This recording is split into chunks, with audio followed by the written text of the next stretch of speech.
Hi everyone, it's Gary Nicholson here with the Mountain Weather Information Service. This updated on Tuesday the 2nd of June. Now, we've had summer. Do you want winter back? Because that's what the weather is bringing us as we go into the end of this week. Northerly winds will develop and sustained chilly temperatures moving across the British Isles, with temperatures on the mountains dipping to freezing point or just below on the highest Scottish tops. There will be some heavy showers, some thunder mixed in, and some sleet and snow is likely to fall across our higher mountains. Looking pretty unsettled through the weekend, with maybe just a glimmer of pressure starting to rebuild next week.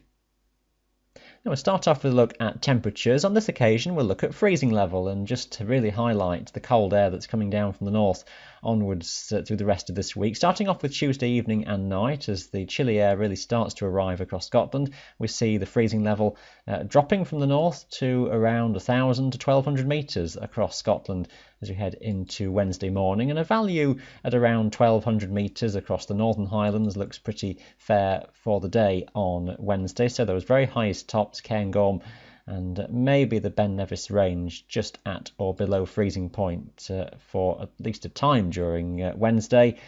The temperatures will tend to drop again overnight, and I would suggest for Thursday a similar sort of spread where the temperatures at freezing point are really confined to the higher Scottish tops around the Cairngorms, I would have thought, for Thursday.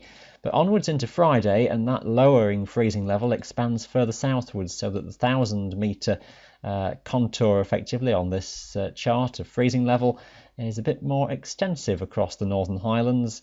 And even by the end of Friday, the 800 metre freezing level is not too far away, suggesting that some of those showers and that continue onwards into Friday night, where they fall, could well give some sleet and snow, even down to say 700-800 metres or temporarily lower, falling just for a time. After that, a tendency for a higher freezing level to drift around from the northeast. Just to show you that, along with the 850 millibar temperature that I usually will show you, this on this occasion is around 1,300 metres or a little bit above. This is the chart for Friday, and I'll just show you onwards into Saturday. And at that level, you're dealing with the temperature shown here at around -2 or 3, so really highlighting how those temperatures are very cold for early June, coming down on that straight northerly flow. And then just you'll see how the air mass becomes less cold coming in from the northeast, just as air circulates around low pressure that's over the North Sea, and eventually we import some of the air that's originated from further south but still coming in effectively on the northeasterly wind, everything just getting wrapped around the circulation at this time. It's still a generally cool message though onwards into the start of next week. This is into next Monday, and temperatures are still at that level, only around 2 or 3 degrees above freezing at that level. Synoptic charts for the next few days look like this, and for Wednesday, high pressure is out to the west of us. We've got a tangle of a front sinking its way southwards, that chilly air coming down from the northeast. By the time we get through to the afternoon, rain and low cloud that will have affected the Pennines will become a bit more confined towards Wales and southwest England, with some residual showers around the Peak District during the day, the more organised clusters sinking southwards with time, but still some showers to feed in on that northeasterly across more eastern mountains. The driest of conditions for Wednesday, certainly by the afternoon, likely to be across those more western parts of Scotland and into the Lake District. 1 or 2 showers can't be ruled out though. And that generally chilly northerly flow is affecting the British Isles on Thursday. We've got a bit of a trough sinking southwards, which will tend to energise the showers through the course of the day. Now, you'll expect most of the showers to affect coastal districts and those areas immediately windward to the coast in the morning. So western and northern Scotland, a few areas just around some Irish Sea coast may be for a time. And then the tendency will be that by the afternoon the showers will be most widespread into the central parts of the Highlands and breaking out down the spine of the Pennines, where you may well have got away with a largely dry morning, but aligned to a north-northwesterly wind direction, these showers could just band together to locally give frequent bursts of rain, and some of them heavy with some hail and thunder mixed in locally, but it could be quite hit and miss. So where they do band together, you'll get them for a while. You could just be away from that zone and see little, if anything, of them. So still a hit and a miss, showery sort of day for Thursday. Now, by Friday, we're still in a chilly north-northwesterly airstream across the British Isles, so another day of showers with some heavy bursts, again some hail and some thunder as this trough feature sinks southwards during the day. Again, we'll tend to organise showers a bit more widely, those extensive across England and Wales, particularly by the afternoon, and a good scattering across Scotland for good measure as well, so just be aware of a distinctly showery day.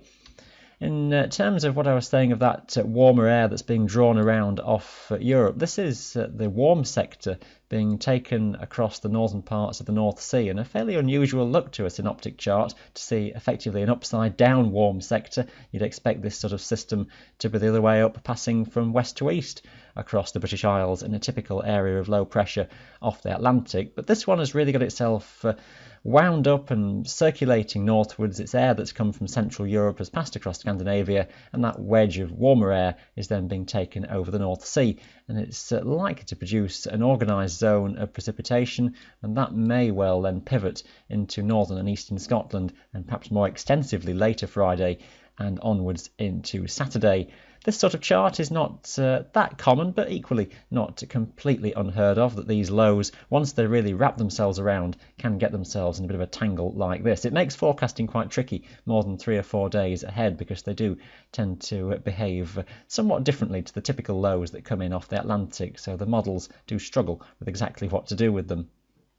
Quick look at wind speed on Friday. I think things will strengthen as that front comes in from the North Sea. So across Scotland in particular, by the end of the afternoon, upland gale force winds are possible with 30 to 40 miles per hour, and maybe a bit more than that by Friday evening and night, possibly leading into gales pretty widely on Saturday, although detail is uncertain.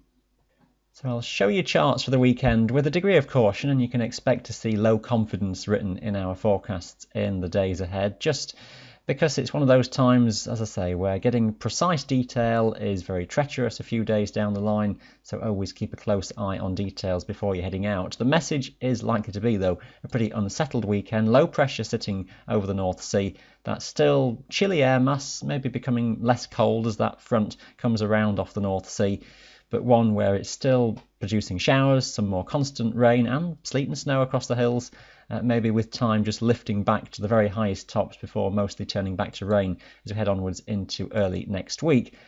But overall, most indications are that low pressure is near to us, and a much more unsettled trend for a few days through the weekend and onwards into the start of next week, with areas of showers and some more constant precipitation. Cool temperatures and blustery winds for good measure as well. You may well find some gale force winds at times, but that detail is going to be a bit awkward for now. And the idea into early next week is that low pressure is still nearby. It all slackens off a little bit with time, and it may well be that higher pressure eventually to the north west of us begins to build as we just go a few days into next week. And I suspect we've got to get through a couple more days of showery conditions at the very least, let's say Monday and Tuesday, with perhaps just things picking up a bit into the middle of the week. And that's the basic suggestion as we go for the full week ahead, the 9th through the 15th, so a bit further down the line. Indications favouring high pressure centred around Scandinavia and to the northwest of Britain, and low pressure across central and western parts of Europe, with a prevailing east or northeasterly type of weather pattern across the British Isles. Most likely to be dry will be Scotland and more northwestern regions. Most likely to stay unsettled is across England and Wales, particularly the further to the south and east you go. So it's just going to depend exactly which of those pressure patterns has the greatest dominance as to just how things play out through that time. It may be, particularly for the northern half of Britain, we go into a more frequently dry story once again.